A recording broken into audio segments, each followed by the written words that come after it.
कधी कधी ना आपण कोणाला आपलं म्हणून मदत मागतो, पण ते ना आपल्याला उलट बोलतात. आता तुम्ही म्हणाल मी असं का बोलते, तर ना 1 महिन्यापूर्वीची गोष्ट आहे. जी प्रतीक्षा शिंदे म्हणून एक ब्लॉगर आहे, जिला आपण चिमणीची मम्मी म्हणून ओळखतो. मी तिला सहजच मेसेज टाकला होता की तुम्ही कोणाची मदत घेऊनच ब्लॉगर झालात, तर मलाही तुमची मदत हवी होती. मी एक सहज मेसेज टाकला होता आणि त्यावर खूप जणांनी मला रिप्लाय दिला की कोणी पुढं गेल्यावर आपली मदत करत नाही आणि कोणाची अपेक्षाही करू नये. आणि माझ्या कमेंटवर भलत्यांनीच 2-4 रिप्लाय दिले. त्यावर प्रतीक्षाने असा रिप्लाय दिला होता की तुमचे व्हिडिओ चांगले असतील तर नक्कीच व्हायरल होणार, पण आपण व्हायरलसाठी नाही, आपले व्हिडिओ बरोबर आहेत का याच्यासाठी मी तिला मेसेज केला होता.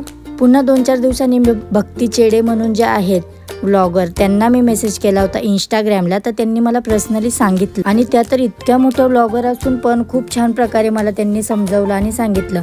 माझ्या व्हिडिओही त्यांनी आयडीवर जाऊन बघितले आणि मला सांगितलं की काय चुकते आणि काय मी त्याच्यामध्ये चेंजेस केले पाहिजे.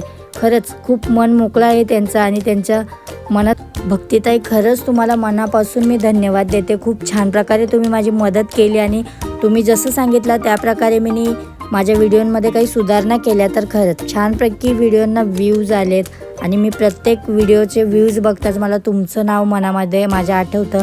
तसं चिमणीची मम्मी करत असतील, पण मुलीमुळं त्यांना जरी जमत नसतं ना, तरी एक प्रेमळ बोलण्याची भाषा वेगळी राहते. ते एकदम पटकन बोलल्या, त्याच्यामुळं मला थोडं वाईट वाटलं. असो, त्यानंतर आपलं डेली व्लॉग आपण चालू करू. परीला क्लासला सोडायला गेलो.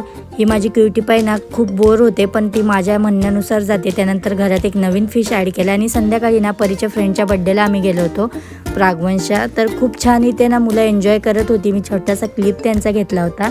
खरंच मुलांना मुलांचीच भाषा आणि मुलांना मुलांच्याच सोबत आवडते, हे तर या व्हिडिओत तुम्हाला कळलं असेल. त्यानंतर इतकं छान छान खायचे पण प्रकार होते. परीने तर पिझ्झा खूप मनापासून एन्जॉय केला आणि रिटर्न गिफ्टमध्ये तर मॅडम खूप खुश झाले.